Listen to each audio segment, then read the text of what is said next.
Right, so I'm back to doing normal videos. Well, for this one anyway.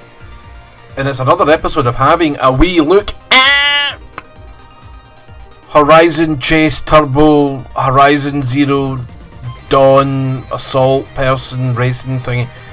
Kept calling it like Horizon Zero Racer or some stupid pish like that because it's Horizon and it's an 80s themed arcade racer. Highly addictive as well. I was quite surprised. I was looking at the demo when it came out and I was like, I'm not all that sure about it because the the tracks, they just look very simplistic, you understand? Very, very simplistic.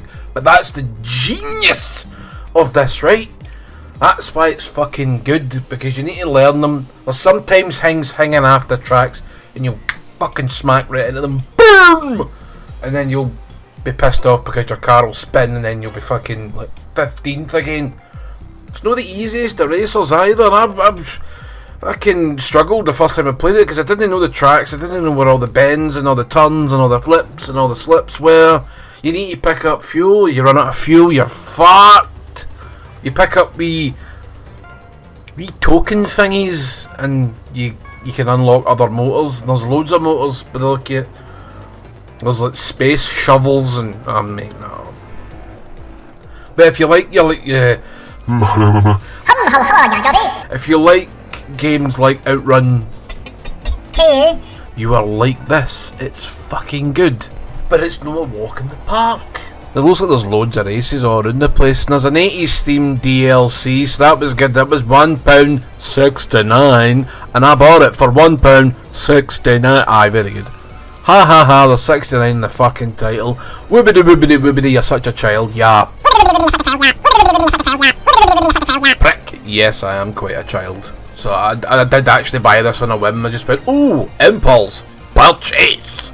So that's what happened. I bought it on a fucking whim, along with that other hotshot racing, and they've both proved to be very good games. I prefer the Horizon Zero Dawn Racer here, but I think they're both cracking. They're both very different. One's more like a sort of Ridge Racer type, sort of more younger player friendly type game. You've got your different motors in that, and I'm shy at analysing things in case you haven't noticed. But you get your in-cockpit view, and it's more like Lego racers. It's more like a racing car if you were like playing toy racers. This is more like an arcade remake of Outrun. So just to sort of set aside the differences here, you know, the tracks are very simplistic but very challenging. You will get better as you play, but you need to play, practice, practice, practice. As they say, practice makes everything no bad, but if you're old like me, practice can just lead to frustration and anger and lots and lots and lots of tears. Okay? So you'll unlock other tracks and other motors by playing the game. That's really not a fucking stretch here, that's kind of normal for any game. It's not all microtransactions though, thankfully, so that's an actual game you're getting here. Who made this fucking game? Hold on. It's made by PM Studios and likened to Outrun and Lotus Turbo Challenge and Top Gear on the SNES. Top Gear? Never played that. Top Gear, it sounds like some sort of shitey 16-bit sim game. No, we'll stick with the actual games that are, you know, fun. Like this and Outrun. I never played Lotus Turbo Challenge. It's like the old games would use a lot of sprite scaling to make things look like they're further away, and then they'd come closer to you and then you'd scalp them. Like Road Rash. There's other Road Rash games coming out and all. Like I think there's one called Road Redemption or some bollocks. I don't really know if that's going to be any good, because there was another one called Road Rage and it was fucking wank shoes. You could just run right through things. Just it made me feel icky inside, you know, like I just had a jobby rammed back up my arse, you know, fucking awful stuff.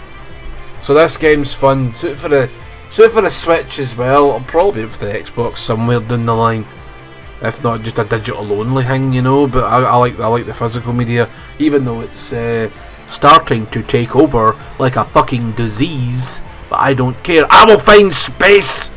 Even though I have to jam them up my arse. Oh, let's not be doing things like that, please. Oh. I don't know what my game's covered in chocolate. Man chocolate. Fucking hell. Nut free. That's fucking. I went right fucking downhill, haven't I? My videos have tanked. It's alright, only about 18.9 people won't see this. So. In fact, that was more like 3, but never mind. Don't know where 18.9 came from. So if you like your arcade style racers, fucking buy this, okay? I paid about 20 quid for it. I wouldn't pay any more than that. You'll probably get it for about 15 in the PSN store, and it'll probably be about 70 quid in the Nintendo store on Switch, because you know what they like. They like to shove it up well fucking past its RRP. So get it cheap if you can get it cheap. Don't pay a lot of money for it. It's good, but some games, you know, they have a value target and a value ceiling, and that ceiling is no made out of glass. No, for me anyway. Well, sometimes I couldn't give a fuck, and I just reckon that, do you know what, I spend all my money now, I'll not have it later, but do you know what happens later? You die!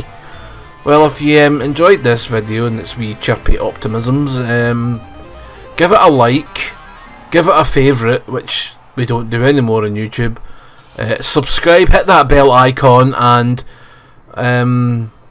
massage your own nipples, I don't know, just fucking do something interesting. And I'll see you in the next video, where I might rant even more pish. But I bet you couldn't believe I could even do that. I could probably keep this shite talk going for another 20 minutes. Lucky for you, the video ends here.